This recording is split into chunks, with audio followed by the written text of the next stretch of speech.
At Kunigaki Junior High School, graduation is just around the corner, but that is no cause for celebration for Class 3E. Instead, it's cause for concern, as the students of Class E must kill their teacher by graduation or else he will destroy the earth much like he did the moon. In this video we will continue the story of the assassination classroom. Although the students of Class E have gotten significantly better at assassination combat over the prior months, it still isn't enough, and graduation is just 6 months away. Showing much interest in all of their life goals, Koro-sensei asks the students what careers they wish to pursue after school. All of the students are eager to tell him what they want to do when they graduate, except for Nagisa, who is hesitant and unsure of what career path he wishes to follow.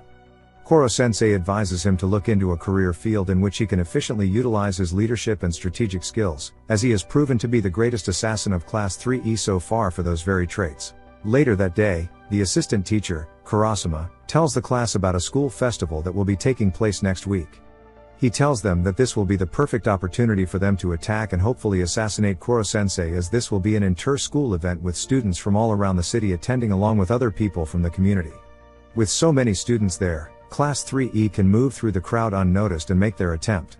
Kurasama also tells the class that the Ministry of Defense has decided to send a highly skilled and experienced sniper, called Red Eye, to the event to execute the alien. So Kurasama tells them that if they want the $75 million reward and also want the honor of killing Koro-sensei and making him proud, then they'd have to be efficient and eliminate him before Red Eye does. Koro-sensei then enters the class and tells the students that he looks forward to seeing what they have in store for him at the festival, as it will be a perfect time for an assassination. To motivate them even further, he decides to reveal his biggest weakness. He tells them that even though his speed is his greatest strength, if the students held each of his tentacles he would be frozen and unable to move, leaving him open and vulnerable to attacks. The students immediately rush to grab his tentacles, but he effortlessly avoids them and reveals that his biggest weakness was a terrible lie that he made up to get them excited for the upcoming event. On the day of the festival, Koro-sensei disguises himself as a clown to turn away the attention of everyone else at the event, and he invites everyone to come watch the school play. When Koro-sensei approaches the entrance to the festival, Red Eye takes his shot, but the alien easily escapes. The students plan to assassinate Koro-sensei during the play, when he'd least expect them to attack, but he manages to dodge all of their attacks and the audience applauds the entire show. Koro-sensei then appears before Red Eye without him even noticing, and he thanks him for his participation, as it was because of him that the students are working harder at trying to assassinate him. Later, Koro-sensei helps the students store away all of the materials used in the play. Suddenly, a student named Kayano reveals that she also possesses tentacles sprouting from the back of her neck, which she uses to attack Koro-sensei. During the attack, she suddenly experiences severe pain. When Koro-sensei attempts to help her, she reveals that she is the sister of Yukimura, the woman who he was in love with who had died in the lab, and she accuses him of killing her sister, before fleeing into the forest. Itano says that if the girl had gotten her tentacles in the same way that he did, then she would need constant doses of the experimental substance to maintain her condition, or else she will become weak as she just did. The class then remembers that Yukimura was their previous year's teacher, who had went missing around the time that Koro-sensei showed up, so they question Koro-sensei about what Kayano said and whether it is true. He promises to tell them the full story once Kayano returns, as he says she also deserves to know the truth. Then, Kayano recalls the day her sister died. She went to the lab that her older sister was working at to meet her, only to find that there had been a huge explosion at the facility. She rushes to find her sister, and witnesses her lifeless body in the arms of a tentacled humanoid creature. When the creature leaves, she tries to wake her sister to no avail. She spots a briefcase, and inside it she finds a syringe that contained an experimental chemical substance.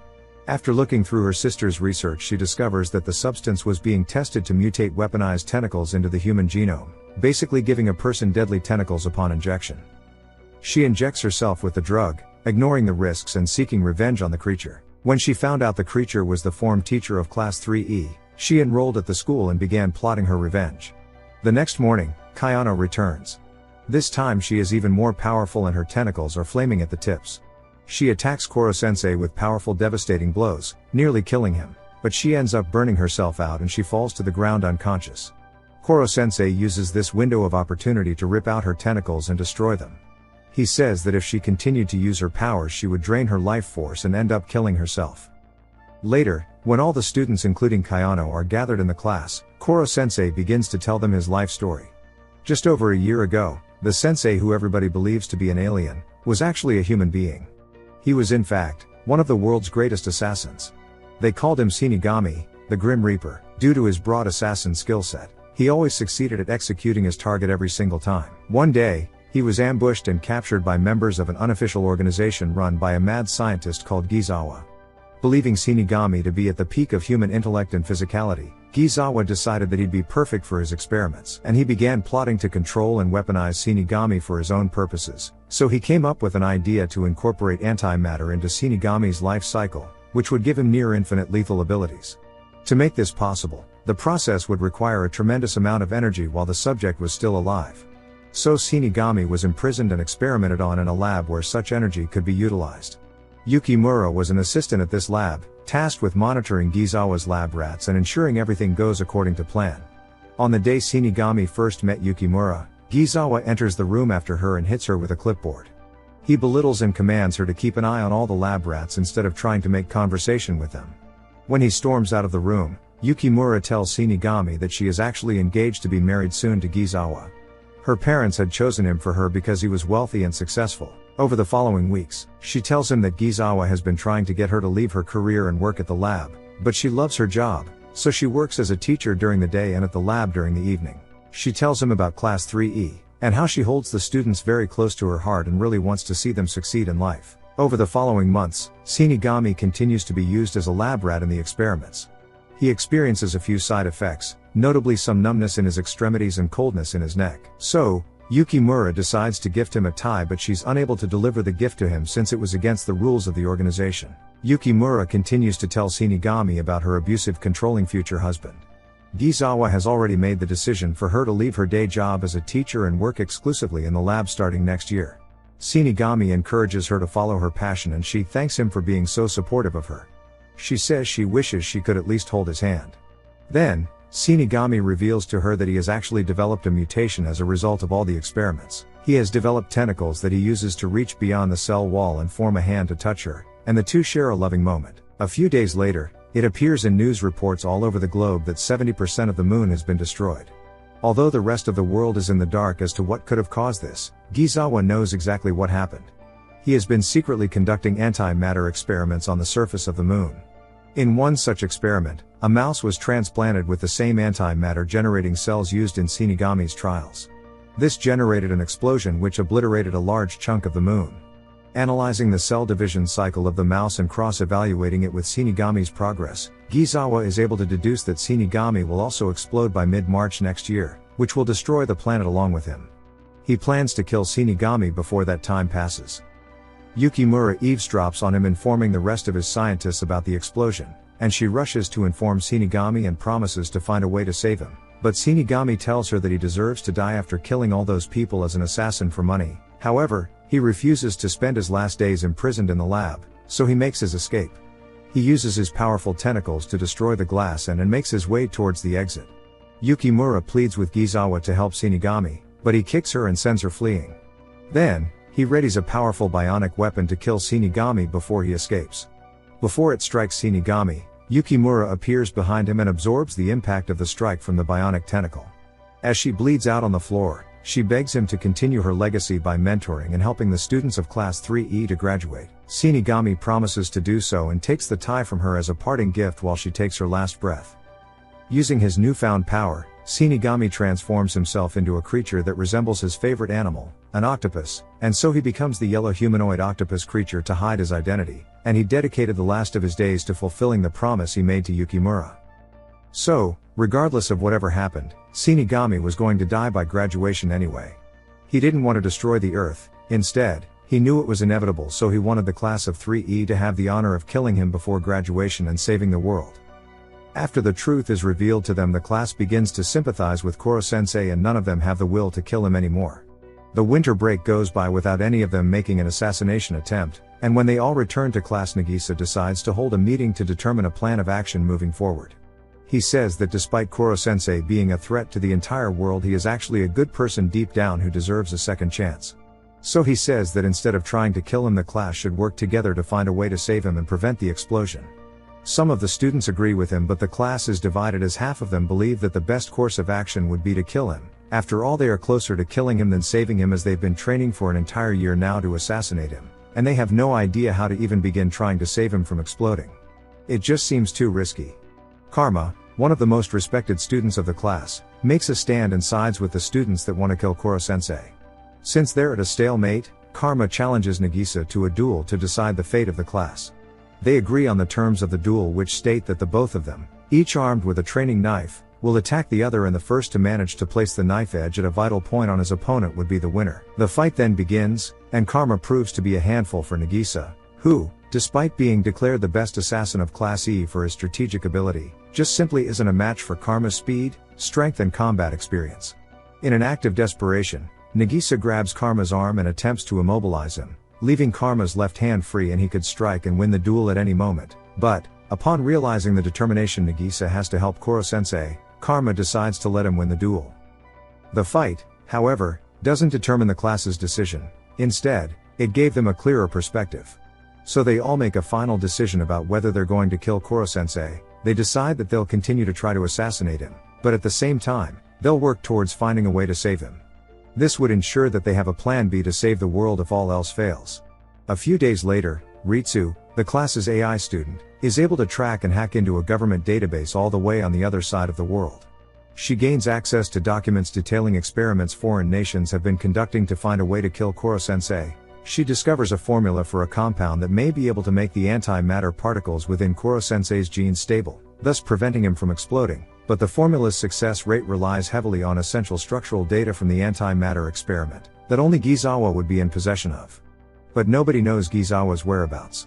Itona has an idea where the data might be, as he was also one of the mad scientist's lab rats, who he turned into a weapon by implanting him with tentacles in his secret lab.